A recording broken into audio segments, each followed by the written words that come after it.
جی تو ہے الحمدللہ آپ کے بیٹے کو اللہ قبول فرمائے، تھوڑی دیر برداشت کر لیں گے الحمدللہ، بارش کے لیے دعا بھی کریں گے الحمدللہ۔ آپ کا یہ بیٹھنا، آپ کا یہ مجاہدہ پتہ نہیں اللہ کو پسند آ جائے اور آپ کی وجہ سے رب کی مغفرت ہو جائے، جی اللہ قبول فرمائے۔ میرے پیارو، نماز کا طریقہ ذرا سماعت فرمائیں۔ عید الفطر کی 2 رکعت واجب نماز 6 زائد تکبیروں کے ساتھ ادا کرتا ہوں اللہ تعالیٰ کے لیے، منہ میرا قبلہ شریف کے، یہ ضروری ہے اس لیے کہ آپ کا چہرہ قبلہ ہی کی طرف ہے تاکہ اس کی معاف نہیں بولنا۔ عید الفطر کی 2 رکعت اگر مناسب سمجھے تو میرے ساتھ بولیں، عید الفطر کی 2 رکعت واجب نماز 6 زائد تکبیروں کے ساتھ ادا کرتا ہوں اللہ تعالیٰ کے لیے، چہرہ میرا قبلے کی طرف تاکہ اس کی معافی ہے، یہ نیت کے بعد پہلی تکبیر کہی جائے گی جسے تکبیر تحریمہ کہتے ہیں۔ اللہ اکبر کہتے ہوئے اپنے دونوں ہاتھوں کو کانوں کی لو تک اٹھائیں اور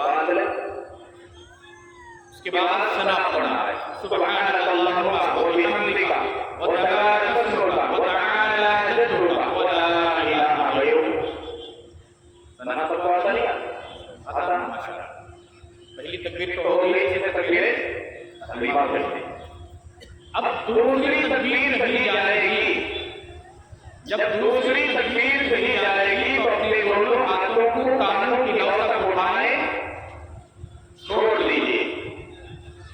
جب تیسری تکبیر کہی جائے گی اپنے دونوں ہاتھوں کو کانوں کی لو تک اٹھائیں اور چھوڑ لیجیے۔ جب چوتھی تکبیر کہی جائے گی اپنے دونوں ہاتھوں کو کانوں کی لو تک اٹھائیں اور باندھ لیں۔ بس سمجھ میں آ گئی؟ پہلی تکبیر پر باندھنا، دوسری پر چھوڑنا، تیسری پر چھوڑنا، چوتھی پر باندھنا۔ اب اس کے بعد امام صاحب تعوذ پڑھیں گے، تسمیہ پڑھیں گے، سورۃ الفاتحہ پڑھیں گے اور کوئی سورت ملا لیں گے۔ اس کے بعد حسب معمول رکوع ہوگا، 2 سجدے ہوں گے، 1 رکعت مکمل ہو گئی۔ اب دوسری رکعت کے لیے اٹھ کر کھڑے ہونا ہے۔ دوسری رکعت میں امام صاحب سورۃ فاتحہ پڑھیں گے اور کوئی سورت ملائیں گے۔ اب جب سورت ختم ہو جاتی ہے، رکوع میں جانے سے پہلے امام صاحب پہلی تکبیر کہیں گے، آپ اپنے دونوں ہاتھوں کو کانوں کی لو تک اٹھائیں، چھوڑ لیجیے۔ پھر دوسری تکبیر پر آپ اپنے ہاتھوں کو دونوں کانوں کی لو تک اٹھائیں، چھوڑ لیجیے۔ جب تیسری تکبیر کہی جائے گی اپنے دونوں ہاتھوں کو کانوں کی لو تک اٹھائیں اور چھوڑ لیجیے۔ جب چوتھی تکبیر کہی جائے گی بغیر ہاتھوں کو اٹھائے ہوئے چلے جائیں۔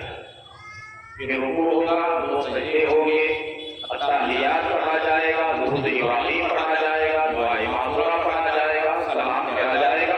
اس کے بعد فوراً ایک مختصر اعلان ہوگا، پھر اس کے بعد فوراً عربی خطبہ ہوگا۔